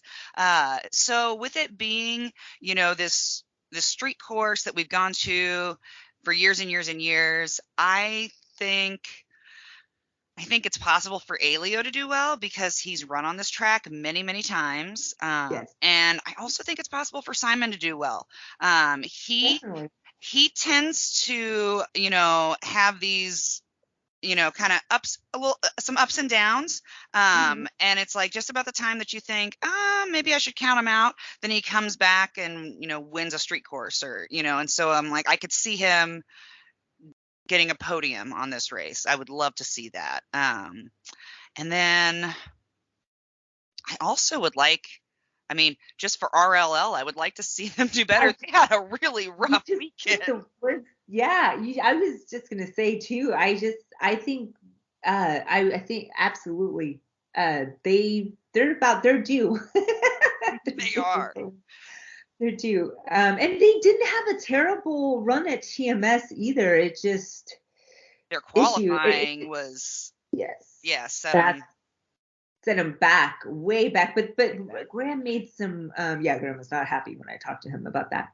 Um, yeah, definitely not happy. But I just, but when it came to race pace, they showed some progress there for a little while. So it's one of those things that yeah, you know, I think they could. I think if they could get everything ready, I think if they could do, I think they could. I think they could do really well and at least go up there. What Well, about and Dale? Yeah, I was gonna say, yeah, and I love Jack Harvey. I think that, yeah, definitely. yeah, because he does well on road and street courses. He does. Yeah, I think he's a contender to possibly, pop up and be one of those, more mid pack that, gets a top five finish. Well, he did so well last year too. He did. So he did. He was like always right there. That was crazy at TMS when he had that accident. I hope he's fine. Because he couldn't race. So, Yeah. um, with that concussion, I mean, we were sitting there, and then all of a sudden we see Ferrucci hanging around a lot, and we're like, what? Why is he here? What? No, like, because when how different it is when you're at a race versus like on social media or just so when you're definitely in the paddock and you see Ferrucci getting in one of the cars, like the Meyer shit, you're like, what is going on? Right. You're like, wait, did that just happen? Is he getting in Harvey's car? Is he having a seat fitting? What is going on? Right. Yeah, definitely. That's how that went down. Then obviously we had to wait for confirmation, and then before you say anything. Right. But I know yeah. it's one of those times So where it's like you text like a few close friends and you're like, you can't post about it, but exactly. I saw Ferrucci getting into Harvey's car. Yes, yes. Or you do what a lot of the journalists do. You're like, you post a picture and you're like, you leave it up to every Yeah, Twitter. like just I'm You don't not say saying anything. anything. Just post a picture. So this is happening. That's Just, it. yep. Come to your own conclusions. Yes. There you go. Oh, so funny. Yeah, I could see. I mean, yeah, I could see if Andretti has fixed their issues, I can see them obviously being strong, and I'm always rooting for them because it is a street course. They always do well on the street course. Hmm.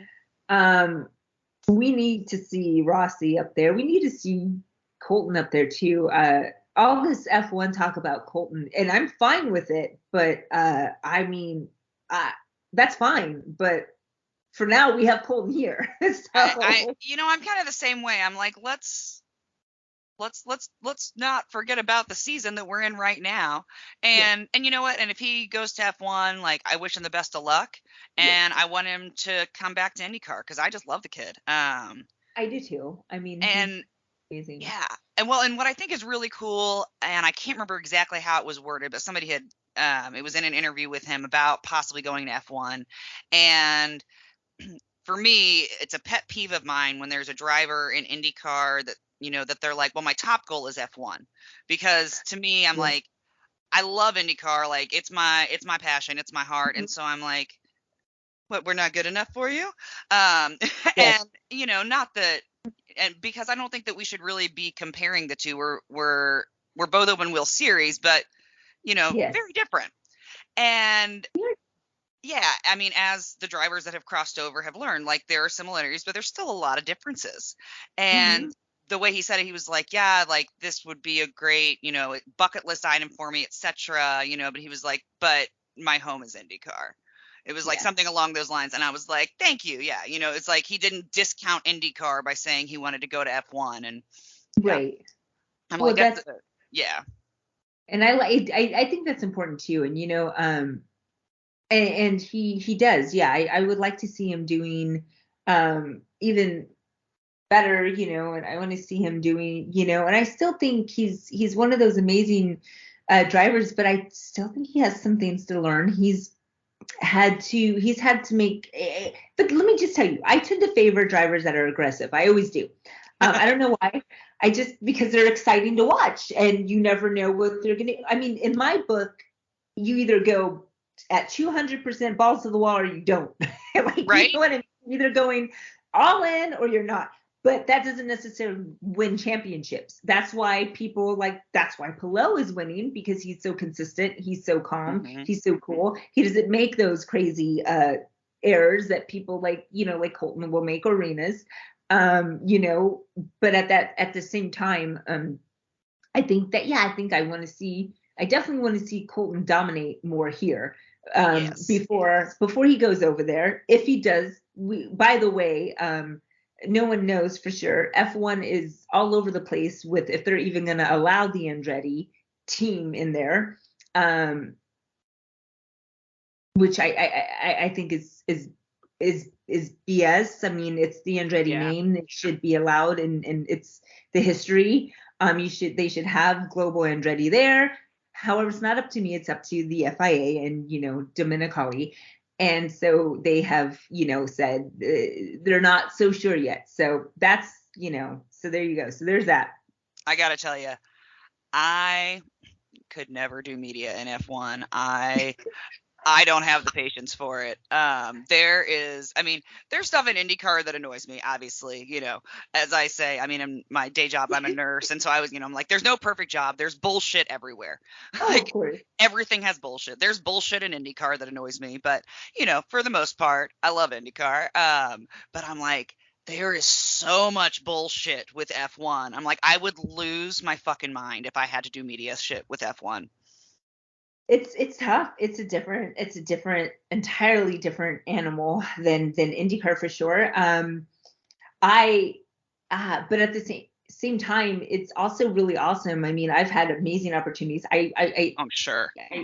I just talked to Toto Wolff after the worst qualifying session of his Mercedes career. I was able to talk to him in a presser, in a virtual media session, and so I did, and I talked to him about in the past he has said he loves competition. I'm like, well, how are you liking? Basically, you said that. Are you still liking the competition? And he was so great. He answered it so great. And yeah, it is. You definitely have to deal with a lot more in F1, and there is definitely. It's not as. I mean, it's way more political. Everything about this past Everything.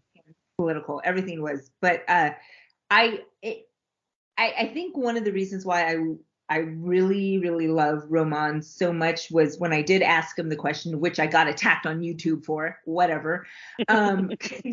Thank you, trolls. I asked him what does he think the biggest misconception is of IndyCar, and he said that the drivers aren't top talent.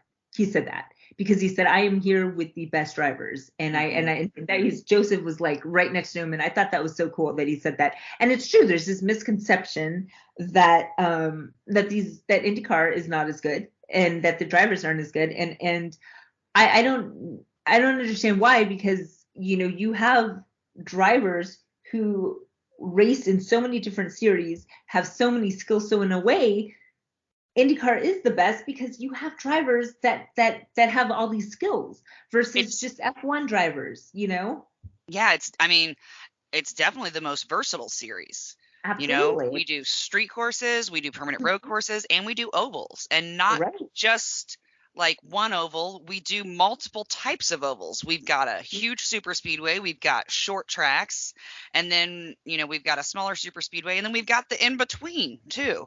Yeah. And Yeah. and so it's like we have such versatility in our drivers that it's no surprise that when they have the opportunity to run an IMSA that they do, and that they do it well, because Absolutely.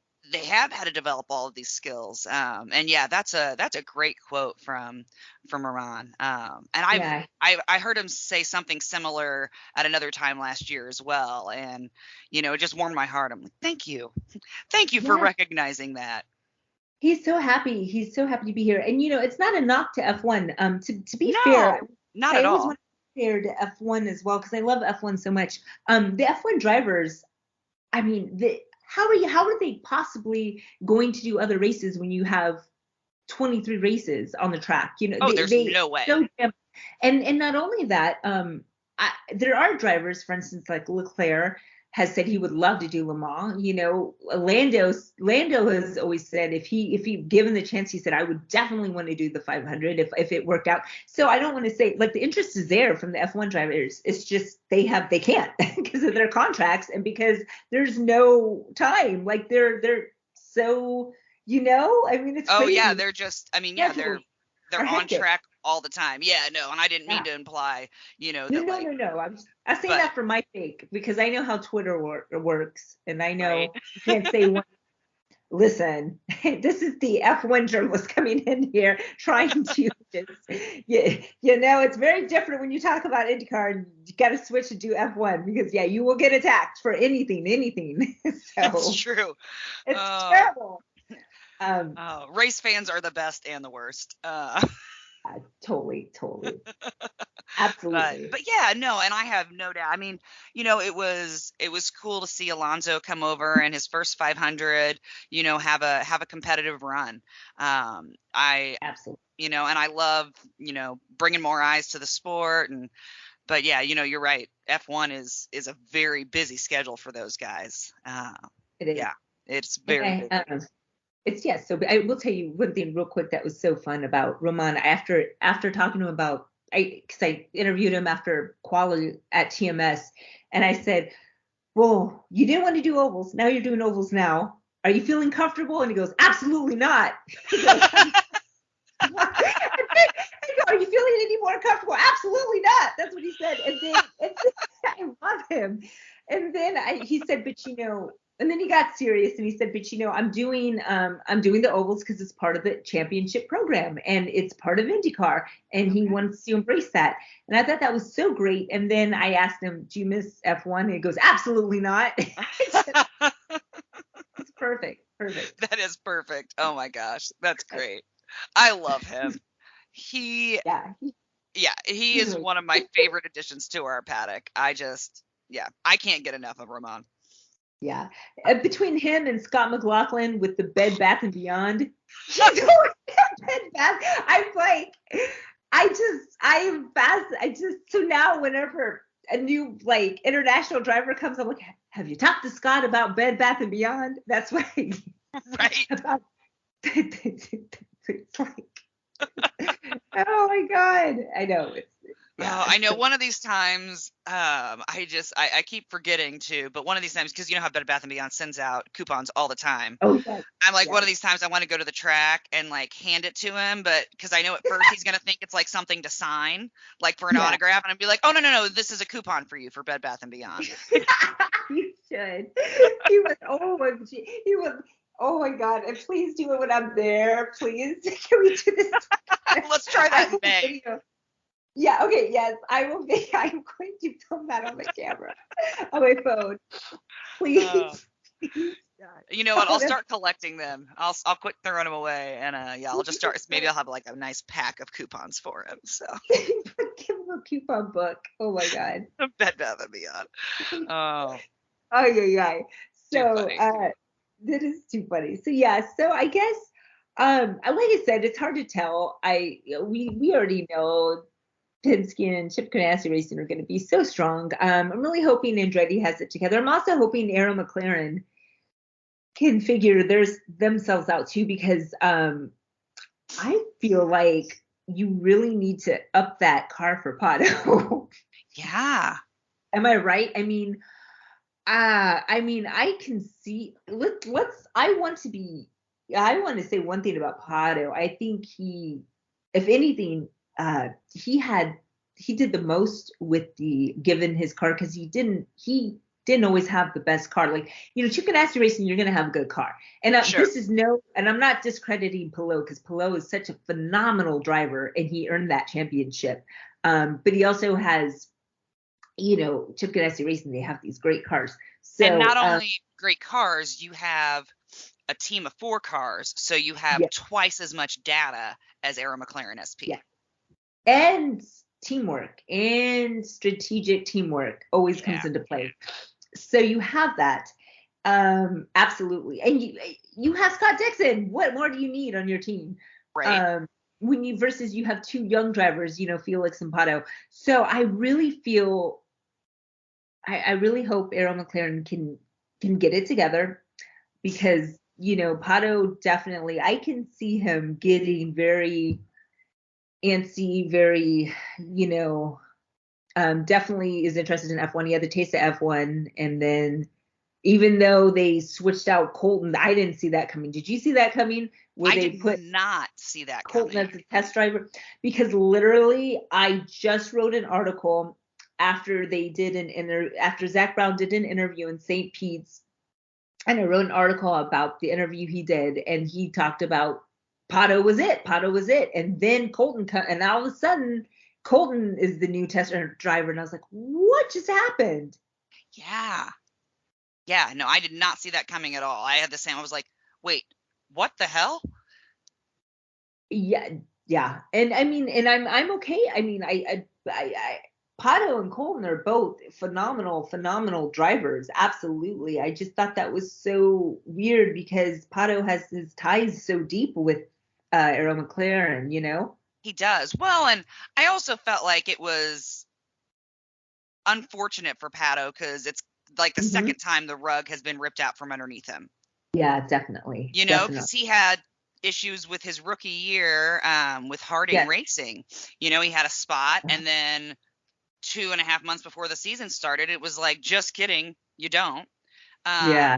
Yeah, just kidding, you don't Yeah. have a ride. And, so he drove for Carlin, and, it's like he had to figure out all of that, and then he got on Arrow McLaren and, has driven so well. And then to have this opportunity. So it kind of felt, I don't know, to me, I was like, of all people for that to happen to, like, Pato Like, again. yeah. Yeah, definitely. Yeah. Yeah. But because It's I know that he has always been very excited about F1. Yeah, he always has. There's no news. I mean, yeah, especially just, I mean, from the Red Bull Pro Junior program days and stuff like that. I mean, and then the not being able to do anything with the license points is so dumb. And then Oh my it, gosh, that's beyond dumb. yeah, it's so dumb. So we'll see. We'll see what happens. But I do feel like Arrow McLaren, I think they need to, if they're going to hold on to Pato, because Pato Yeah. just seems like yeah. Well, and I feel like, with with his scrappies, he had to be his rookie year, Mhm. getting a new ride and, sponsorship, maintaining these, relationships and, professional networking and all of these things that he's worked very hard at. Um, I don't think that it scares him to leave a team and be a free agent. So I think Yeah, you're 100% right. It's not like he's going to stay with Arrow McLaren just because he's worried he won't find another seat. He yeah, knows that he can figure something out. yeah. He can. So yeah. So I think I'd like to see obvious reasons. I'd like to see Aaron McLaren get it together too. Just because it's always more fun to see more than two teams dominating. So Certainly. you Well, know, and I guess this won't be one of those years. I was thinking last year was one of those years where we went the first 6 races and had 6 different teams, 6 different winners. yeah, And unfortunately, we did 2 Penske back to back, so it won't be like that this year. But I thought yep, that was really cool last season. It was all the way yeah, until the second race of Detroit that we had a duplicate team winner, not even just different drivers, different teams. yeah. Yeah, So it's possible. So it's definitely possible. Yeah. it is. So Now, I think earlier, and I cut you off, you were going to ask about Dale Coyne racing. oh yeah.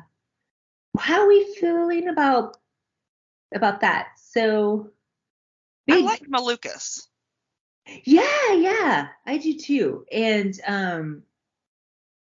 yeah, I mean, big step for Takuma Yep. to go there.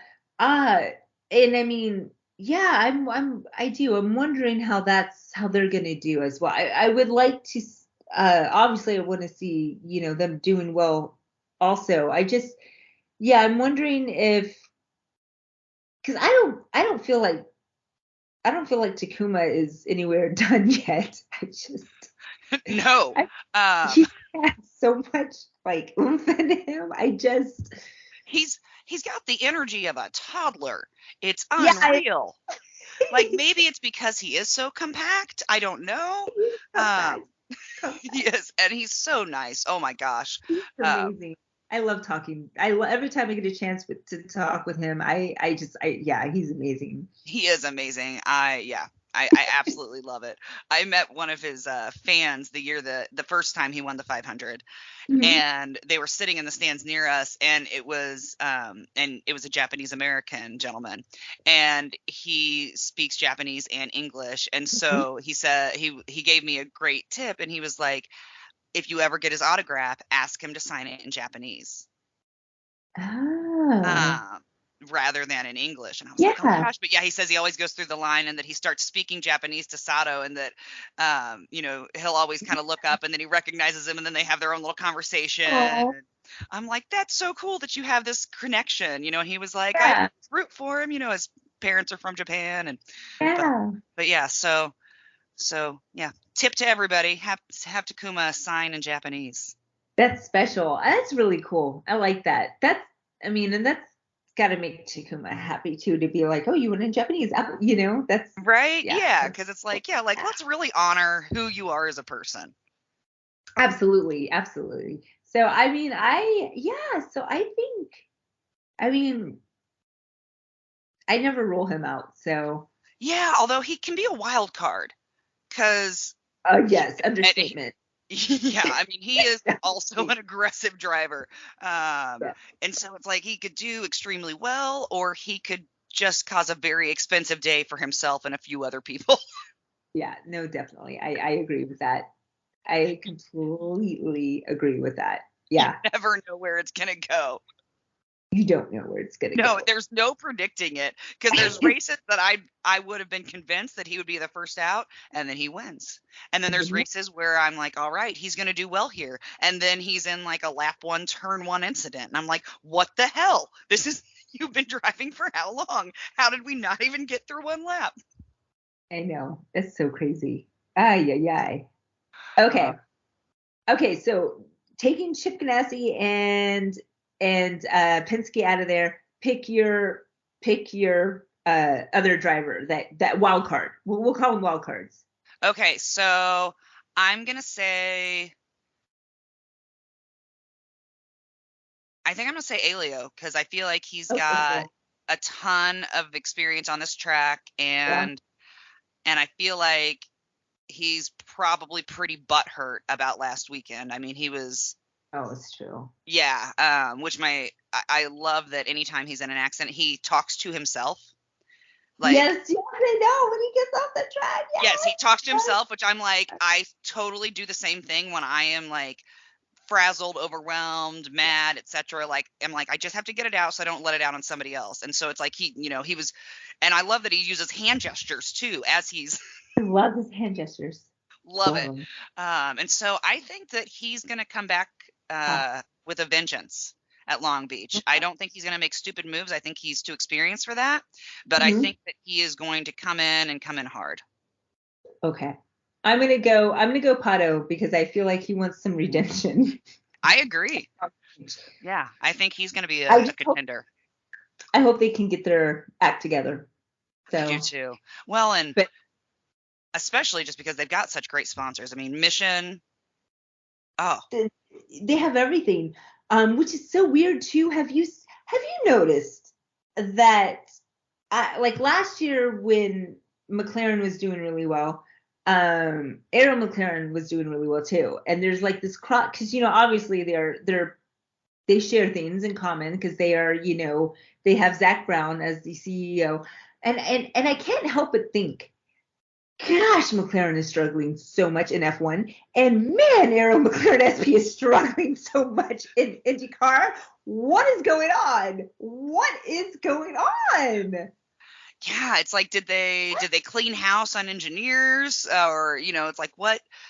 Yeah, it is Something, interesting. It does seem to go hand in hand. something. But I'm gonna go for Pato because I want to root because I'm hoping he can.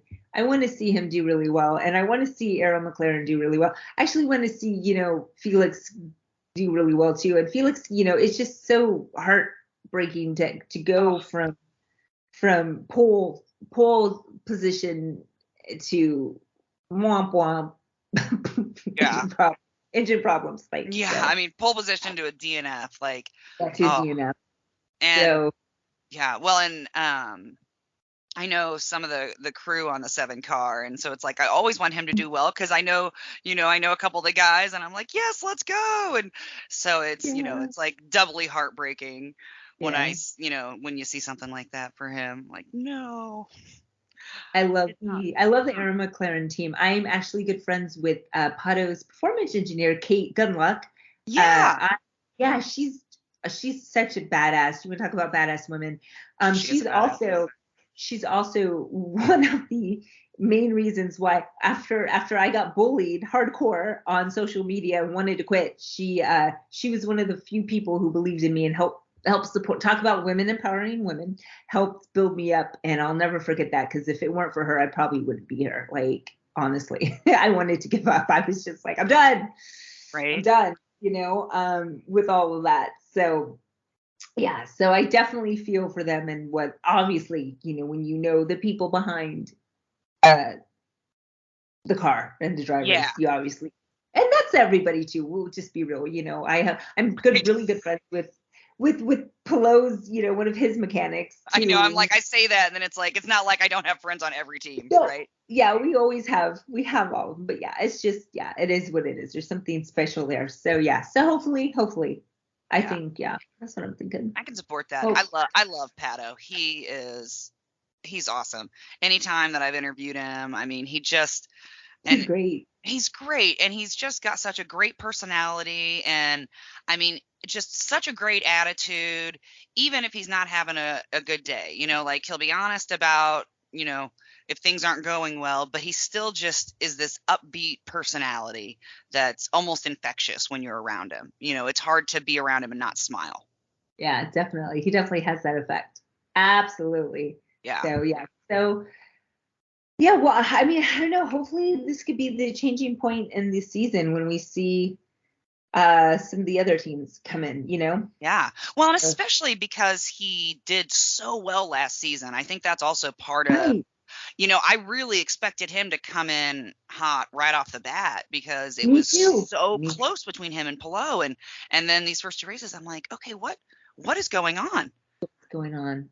And that's what I mean by he uh really showed his skills last year because he didn't always have that best car. I mean, how many times Mhm. were you saying he listened to his radio, I can't drive. I mean, he's constantly struggling with that car Yeah, with the air. constantly. Yeah. And And talk about maximizing, the performance. He did that. He has maximized the most performance out of that car. I mhm. mean, Yeah.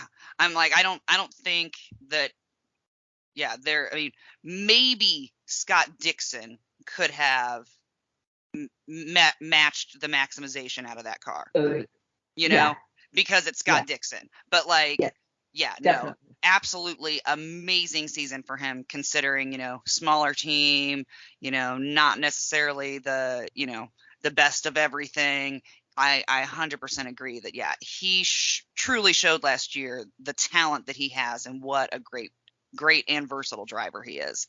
Because, yeah, on Yeah. the radio many times he's like, I got understeer, I've got oversteer, I've got, they're like, Oh. how's it driving? I think there was one race he said, how's it driving? And he was like, not well. Yeah, I remember, he's just so honest.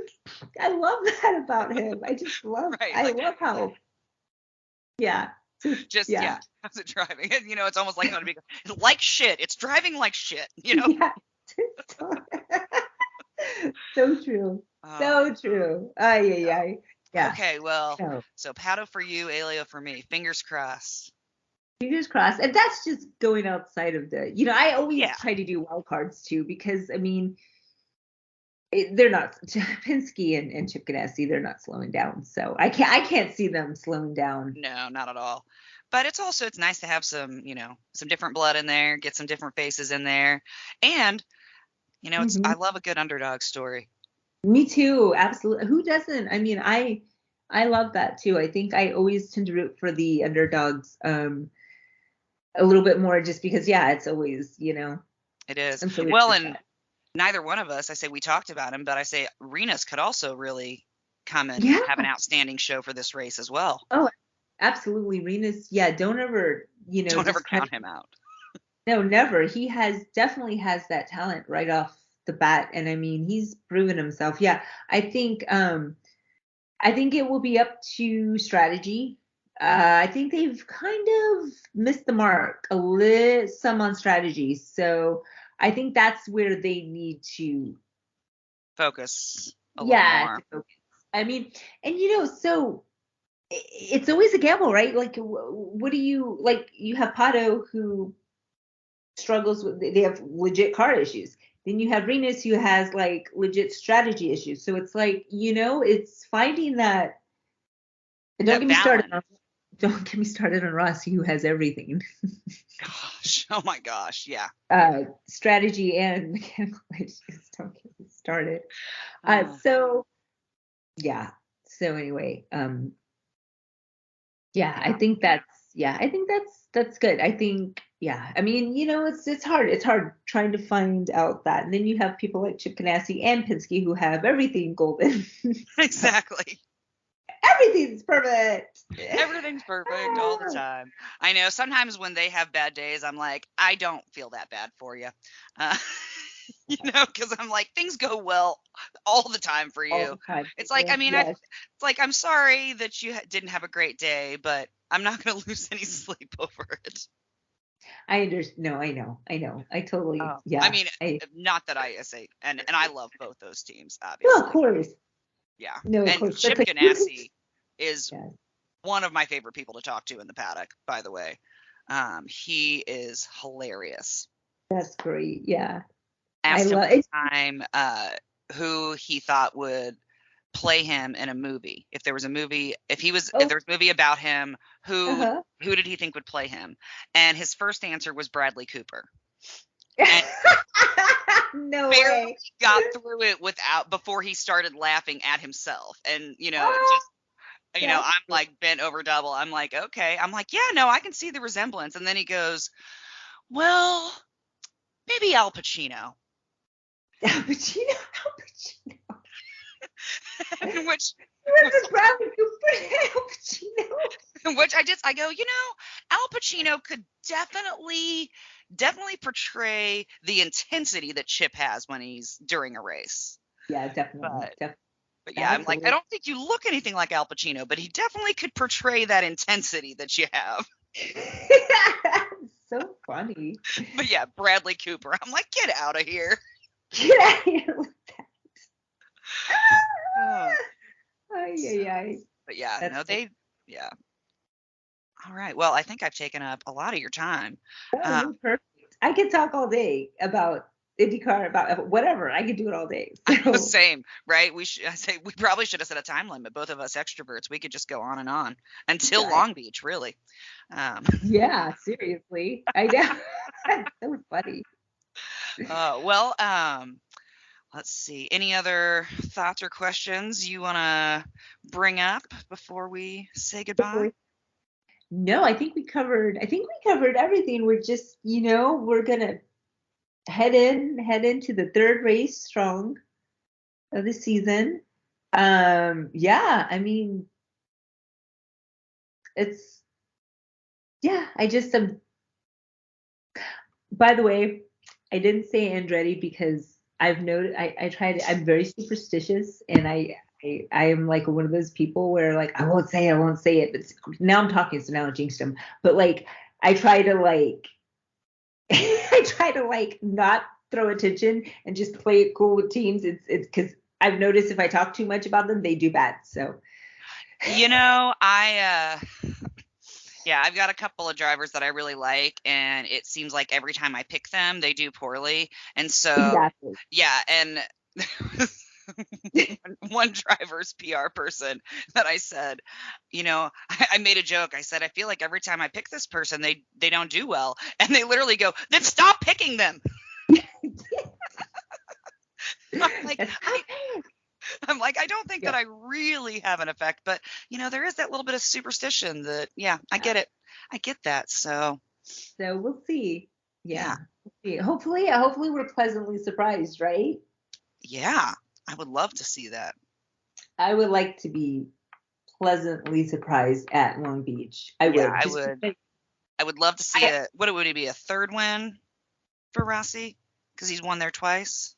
Oh yeah. Yeah. Just yeah. I'd like to see yeah. Yep. We won't talk too much about it. No. I don't want to jinx anything, but no.